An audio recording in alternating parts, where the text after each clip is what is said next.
course, after that speech before mine, none of you saw me here today, but I'm here. And we talked about a lot of things, and I know a lot of things about Monsanto that don't get covered all the time. So people ask me when we say, why are we opposing Monsanto? Why isn't it Syngenta? Why isn't it the biotech industry as a whole? You know, why are we going after Monsanto as the big bad bear? And I want to give you a little bit of the history behind that. First, let me tell you that GMO is just polluting your food chain. Anywhere that they put GMO into the food chain, that's food chain pollution. I studied at genetic engineering at Emory University. I'm in total agreement with Dr. David Suzuki that the worst possible thing we could do is introduce these GMOs and then let them loose in the environment as crops. We don't know where they're going to go from there, but we know it's not a good place. So anyway, we're going on with the history of GMOs and Monsanto and all the things that they've done in the past. It's almost like every decade there's another great offense to humanity by Monsanto. I don't want to go back to something called PCBs in a place that's 80 miles to the west of here called Anniston, Alabama. How many of you know where Anniston, Alabama is? How many of you know what PCBs are? Okay, good.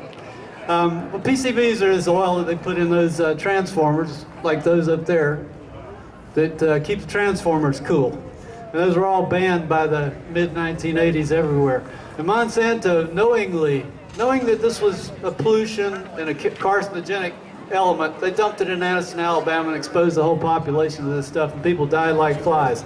They fought it in court. The state knew about it because it was a poor community. They gave them lower insurance settlements than they would have given because, you know, after all, the value of a poor person is not as much as a rich person. So in Anniston, Alabama, these people were given low settlements for the damages when they finally got them. Most of the people had died. And we move ahead into the next decade. Of course, PCBs started off in the 50s and 60s, but we go into the Vietnam decade. And we have Agent Orange in Vietnam, which again, the government's a participant in military contracts, buying this stuff, dumping it on people in Vietnam, dumping it on American troops in Vietnam. When it's over with, we have massive birth defects, degenerative diseases, both in Vietnam and the United States. Same thing, the government knew about it. Monsanto fights it in court. They denigrate anybody that says there's anything such as Agent Orange syndrome that we know caused birth defects, thousands of them in the Vietnamese, and hundreds of them in the U.S. Fathers that came back to the United States. So that's their history. Next we'll move to aspartame. It was developed by Searle. This is another product of genetic engineering indirectly in that it's made by a bacterium through a gene that they spliced into the bacterium. Artificial sweetener, it's poison. When Donald Rumsfeld became CEO of Searle, he fast-tracked it through. It was never approved anywhere. It was not approved in the United States. He got it reapproved, something that almost never happens without any new tests. And then it was immediately sold to Monsanto, G.D. Searle, by Donald Rumsfeld. Next we'll go to the bovine growth hormone. This is something that Monsanto developed. It's a hormone that's a product of genetic engineering.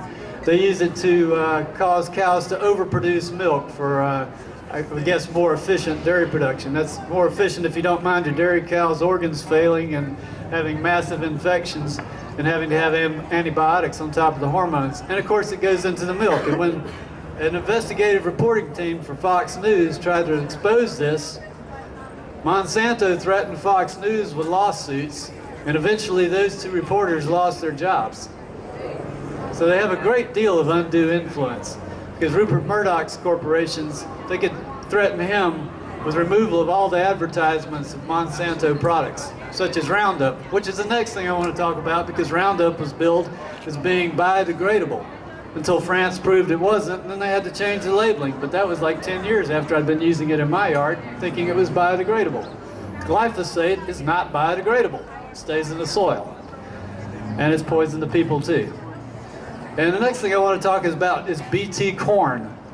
BT is Bacillus thuringiensis. It's what you use in mosquito dunks. That's the more or less naturally occurring variety, although they've taken the ability for it to reproduce out of those so that they can sell you more mosquito dunks instead of having your thuringiensis breed. They took the gene that makes the toxin in thuringiensis and put it in corn and many other plants so that there would be a pesticide being produced in the plants. Well, you know, you can't really wash it off. You know, this is something that's in the cells of the plant. So when you eat the GMO corn, the Bacillus thuringiensis toxin is in that corn, and it's in the corn syrup that's made from that corn. It's in everything that's going on with that corn. Now, it's hard to test this in humans, but when we see it, something like livestock, and we see it in pets, we see it in laboratory animals, we call these clinical trials. These are not scientific studies, they're clinical trials, particularly with pets. But what we've seen in these clinical situations is organ failure, in some cases loss of fertility in just 4 generations. And so this is what the animals are telling us. You know, like we were talking about the frog. You know, this is what the animals are telling us about GMO. And the veterinarians see the same thing in your pets. If you're buying pet food, get rid of the pet food with a corn filler and go for something like rice formula, because it's a lot less likely to be GMO. In all these cases, you see that it was difficult for people to get their claim and their settlement from Monsanto. First, they were disparaged as being kooks and wacky, and oh no, this stuff is, you know, safe. And so where are we now on GMOs in that situation? How many of you heard of the Monsanto Protection Act? Well, there wasn't a bill that came through Congress called the Monsanto Protection Act because they'd never be able to pass that, right? It's just like the fellow before me, Dan, he was talking about the bill that came through. It didn't say on there the removal of Due Process and Habeas Corpus Act. Nobody would have voted for that. So they sneak it into a rider in another bill and say the Monsanto Protection Act is just an amendment to another bill that passed rather easily. And that's how they scoot these things through. So, like Jack Blood says, this is going to be up to you, because they protected Monsanto from a lawsuit. If we have damages, they know the damages are coming for GMO. That's why they passed the bill. It's to, you know, to short circuit that, so we can't really do that. These are the things you need to tell people about when they're asking you, why are you opposed to GMOs and Monsanto? Give them the history of it. There are going to be massive damages from GMOs and massive lawsuits, but not in this country. It's going to be up to us. And so that's, you know, same thing everybody says. I know you hear it over and over again. Know your local farmers, get to know your local farmers. If you can, grow your own food, start a garden plot. Shop at places like this where everything's organic, or you can look at the labels and tell that it's verified non-GMO.